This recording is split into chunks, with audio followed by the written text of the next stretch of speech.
여러분 안녕하십니까? 마하나임 뉴스입니다.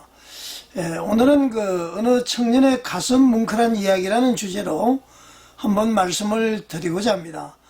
여러분들이 이렇게 잘 아시겠지만은 예장통합 총회장이었던 김희식 목사가 시무했던 교회가 치유하는 교회입니다. 그 치유하는 교회에게 청년의 글을 한번 소개를 드릴까 합니다. 이 치유하는 교회는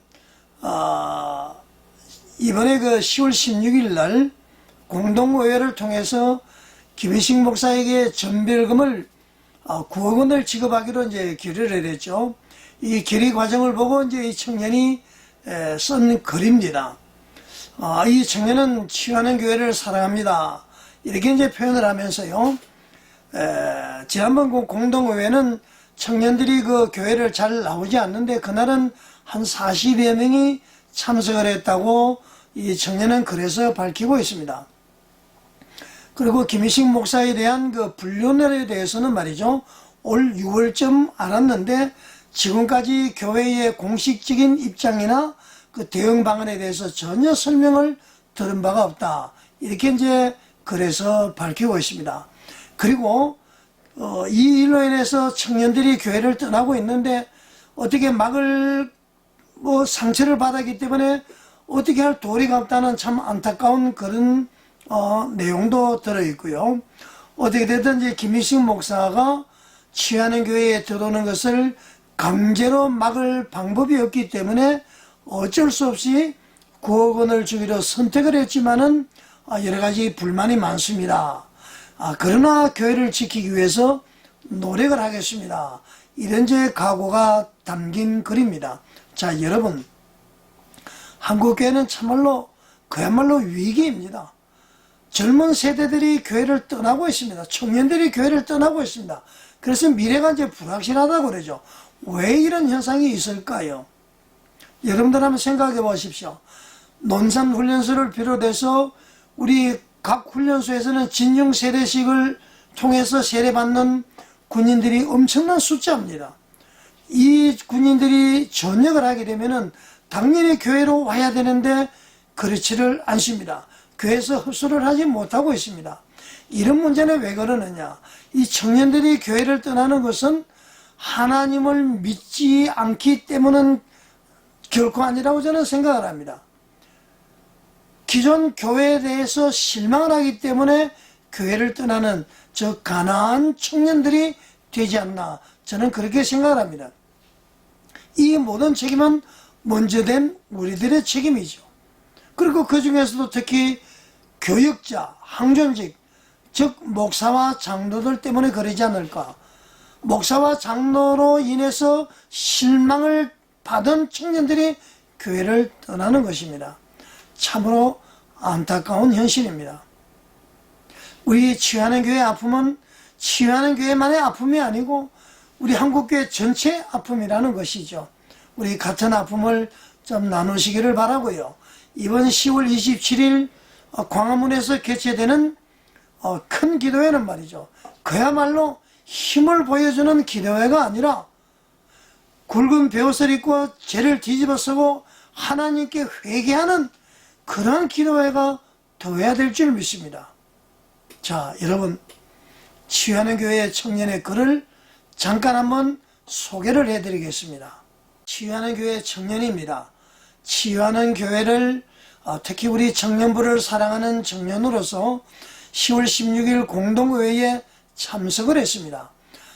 저뿐 아니라 공동체를 사랑하는 청년들 약 40명이 참석을 했습니다. 부끄럽지만 평소 수요 예배에 나오는 청년들의 수가 많지 않은데 이날은 몇 배나 많은 청년들이 참석을 했습니다. 청년들도 교회의 구성원으로서 현 상황에 대해 기도하고 문제 해결에 동참하고자 하는 마음이었습니다.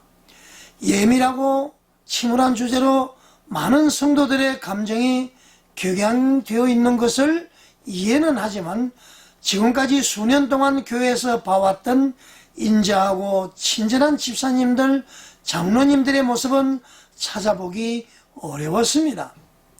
각자의 의견이 다를 수 있지만 어려운 상황에서 우리가 합심하고 서로를 조금 더 이해하면서 이 상황을 헤쳐나가야 된다고 생각했는데 우리 청년들의 생각이 너무나 이상적이었나라는 슬픈 마음이 들었습니다.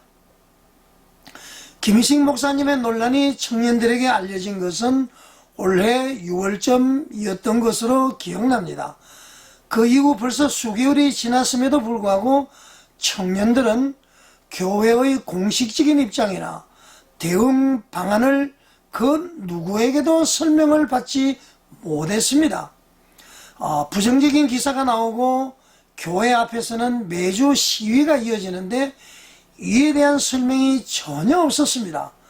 이로 인해서 청년들이 모이면은 사실이 확인되지 않은 얘기들을 나누고 목회자와 교회에 대한 불신으로 확대되어서 공동체가 하나로 뭉치는 것을 방해했습니다.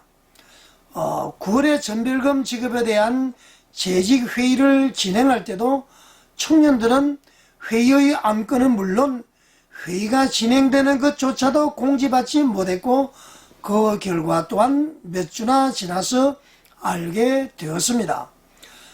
물론 청년들도 참여 가능한 공동의회와 다르게 재직회의는 청년들이 참여 대상이 아니긴 했지만 이렇게 중요한 안건을 나누는 시기에 해당 내용이 청년들에게 일절 공유가 되지 않는다는 사실이 너무나 개탄스러웠습니다. 청년들도 교회의 중요한 구성원이라 생각하는데 교회는 그렇게 생각하지 않는 것 같다고 느꼈습니다. 그럼에도 불구하고 우리 청년들은 여전히 교회를 사랑하고 공동체를 지키고 싶습니다. 해당 논란으로 인해서 교회를 떠나는 주변 청년들을 보면서도 그들을 붙잡지 못하는 것은 그들의 상처받은 마음을 이해하기 때문입니다. 남은 자들은 교회를 위해서 기도하고 노력할 것입니다. 여러 영상과 댓글에서 교회 성도에 대한 날선 비판을 보게 됩니다. 그러한 비판이 남은 자들을 더 힘들게 하고 시험 들게 합니다. 불쌍히 여겨주시고 기도와 응원해 주시기를 간곡히 요청을 드립니다. 제가 모든 청년 성도들을 대변할 그릇도 자리도 아니지만 대부분은 논란을 만든 김희식 목사님에게 전별금을 지급하는 것을 반기지 않습니다.